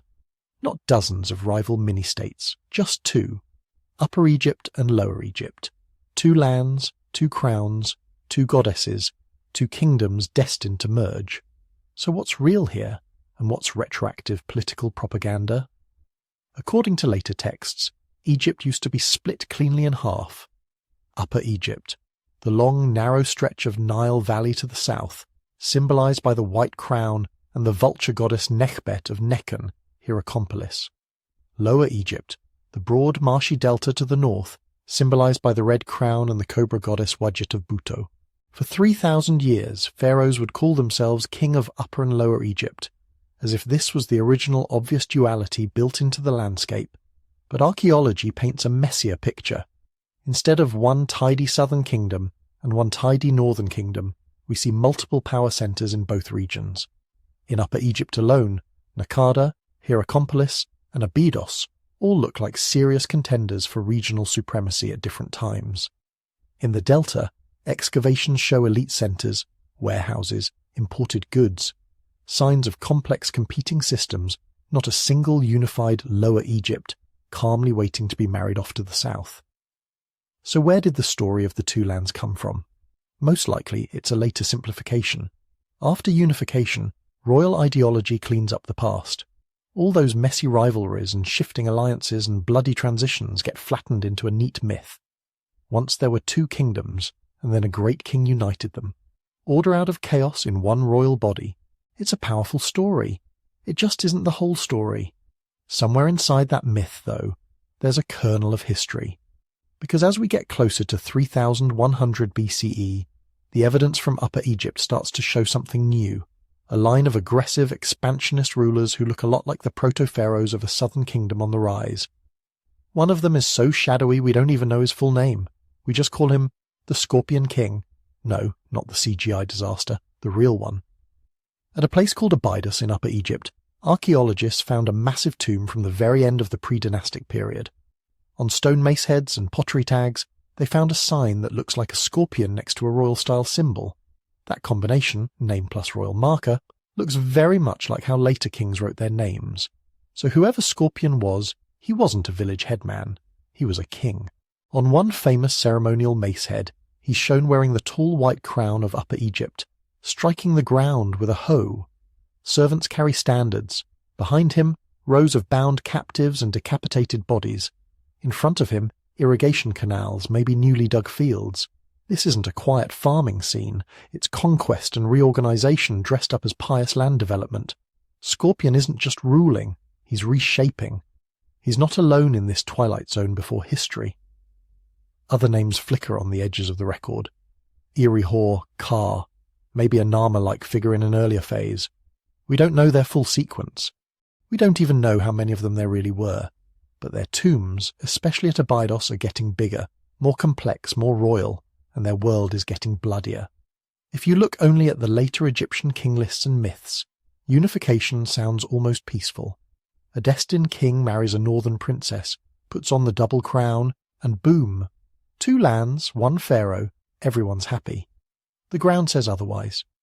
At multiple pre-dynastic and early dynastic sites, we find signs of serious violence, fortified settlements that show sudden burning and destruction, cemeteries with mass burials, young men, many with weapon injuries, skulls split by maces, bones pierced by spear and arrow. On decorated palettes and mace heads, a new visual language appears, the smiting scene.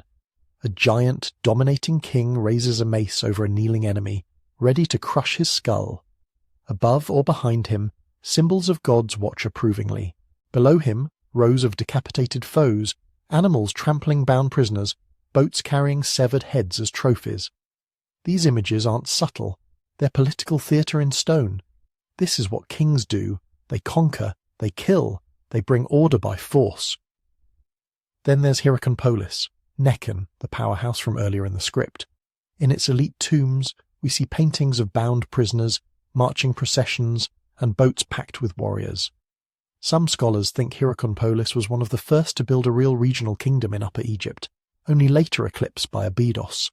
If that's true, then the Unification Wars might have started as southern civil wars, with one Upper Egyptian node crushing the others before turning its attention north.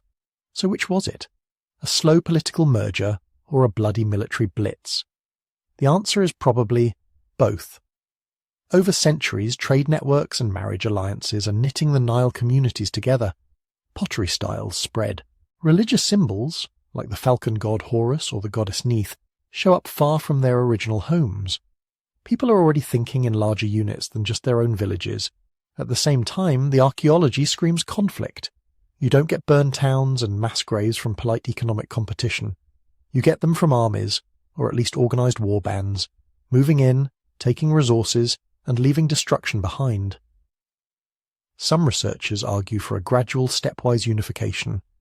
Upper Egypt slowly consolidates, absorbing one rival chiefdom after another, then exerts pressure on the north through trade and diplomacy, only occasionally resorting to force. Others see more of a big bang, a southern warlord, maybe Scorpion, maybe someone just after him, launches a series of campaigns into the delta, conquering key sites in a relatively short time.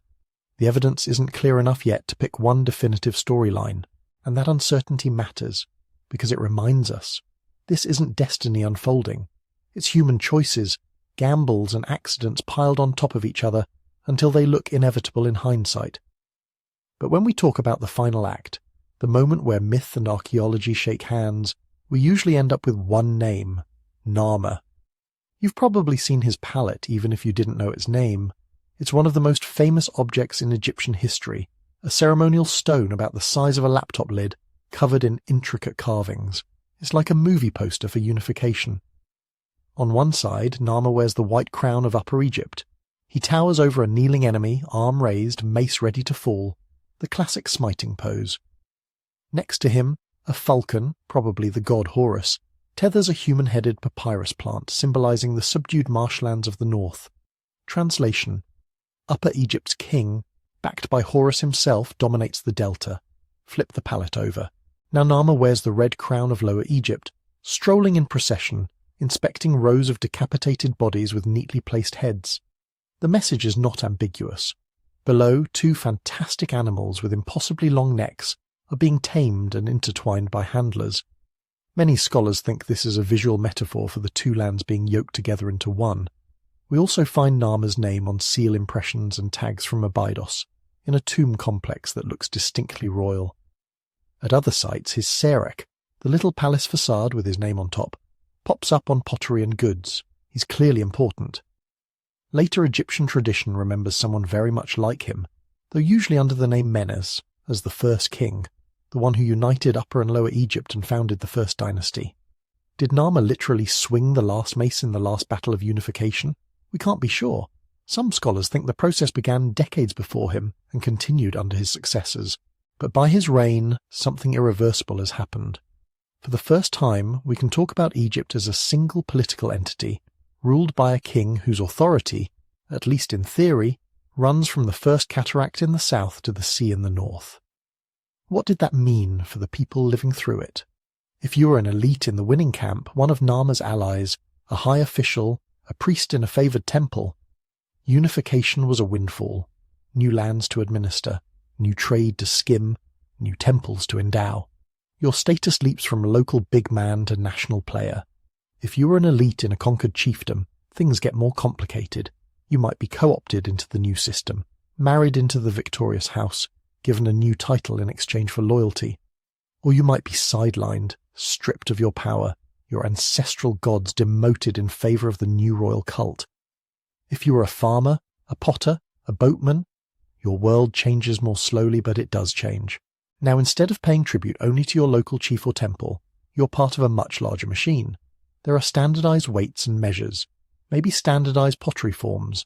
Officials show up counting grain, tallying cattle, marking jars with signs that say, "This lot belongs to the king." Those signs are the other quiet revolution happening at exactly this moment. Writing. In the last centuries of the Pre-Dynastic and the very start of the First Dynasty, we start to see tiny labels attached to grave goods and storage jars, short inscriptions carved or inked on clay tags, little sereks with royal names, lists of places, numbers. These aren't full sentences yet. They're not the rich, narrative hieroglyphic texts of later pyramids and temples, but they're something new, symbols systematically used to record information across time and space. This is how prehistory ends and history begins in Egypt, not with pyramids, but with labels. Writing isn't invented in a vacuum. It's a tool forged under pressure. The need to track taxes, rations, labour, offerings to gods, shipments of goods up and down 1,000 kilometres of river. Unification doesn't just create a bigger kingdom. It creates an information problem, and writing is the hack that solves it. For the first time we can read, however faintly, the voices of the people who are doing the conquering and organising, kings, officials, bureaucrats. The silent majority, the farmers, the weavers, the porters, the soldiers who died in those unification wars, remain mostly invisible, but their lives are now being shaped by institutions that will endure for millennia. The pharaonic court, the temple estate, the tax system, the idea that a single divine ruler embodies the unity of the two lands.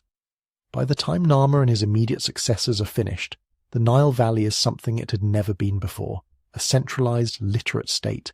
The small-scale experiments in hierarchy, religion, and warfare we saw at Naqada, at Nabta Playa, at Hierakonpolis, they've all been scaled up, systematized, locked into place under a crown that claims to rule by cosmic right.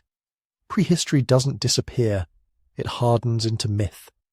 The old local gods become gnomes and regional deities under a national pantheon.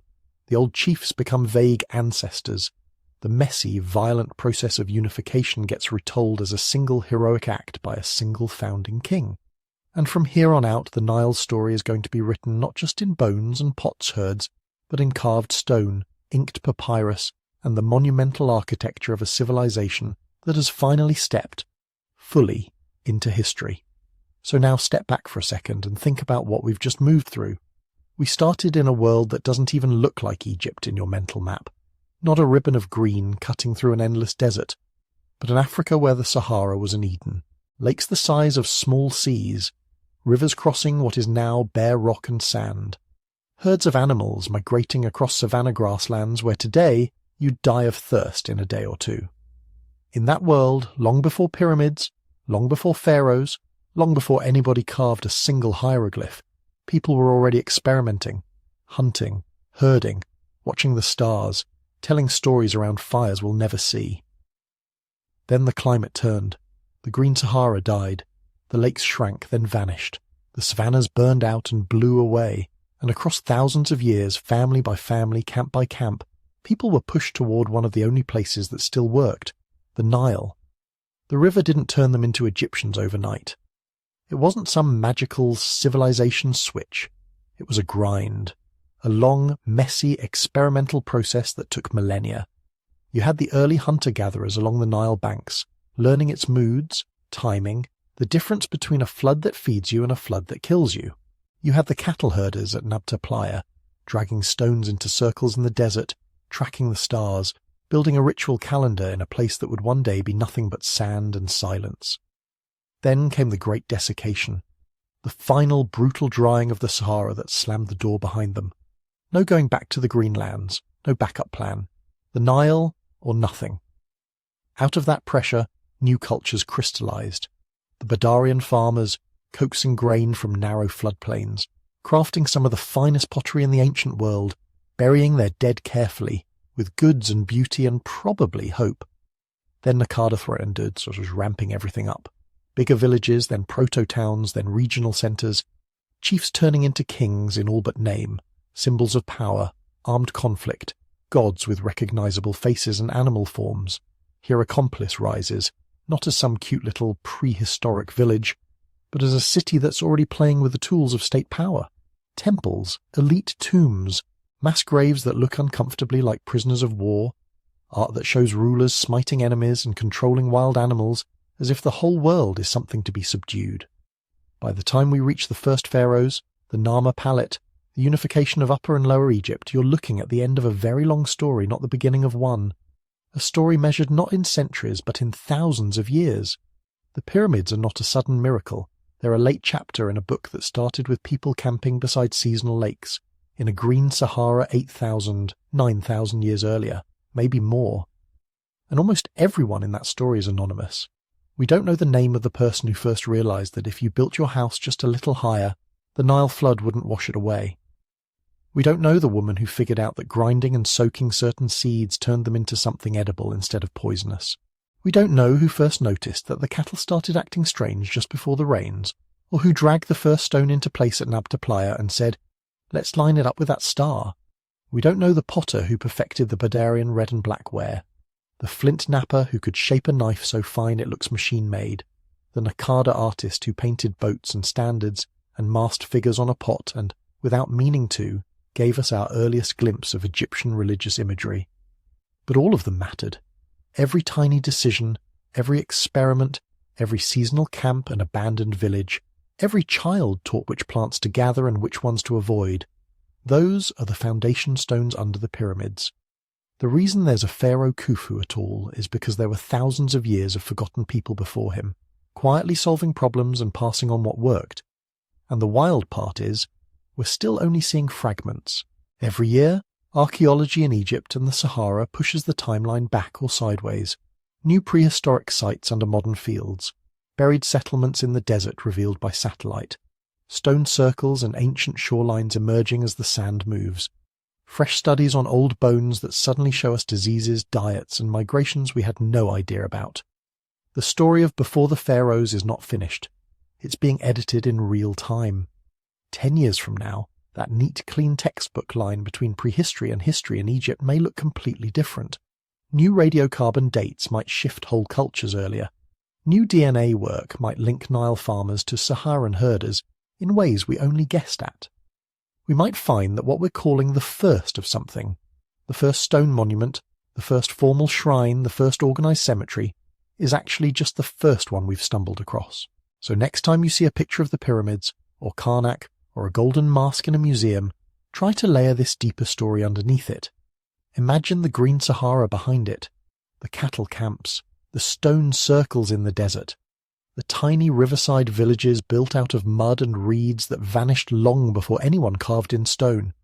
Remember that pharaonic Egypt didn't appear on a blank canvas. It's the visible tip of a mountain of human trial and error, of memory and myth and slow accumulation. It's the legacy of the forgotten ones. If you enjoyed this journey into that deep, almost invisible past, it really helps the channel if you tap like and subscribe so you don't miss the next dive into ancient history. And I'd love to hear from you in the comments. Where are you watching from, and what part of prehistoric Egypt surprised you the most? If you want to go a step further and support the channel, you can also join as a YouTube member. That helps me spend more time on research-heavy episodes like this. But that's completely optional. The videos will stay free either way, and I'm just glad you're here. Because as long as we're still asking these questions, still digging, literally and figuratively, the echoes of those forgotten lives along the ancient Nile won't be entirely lost.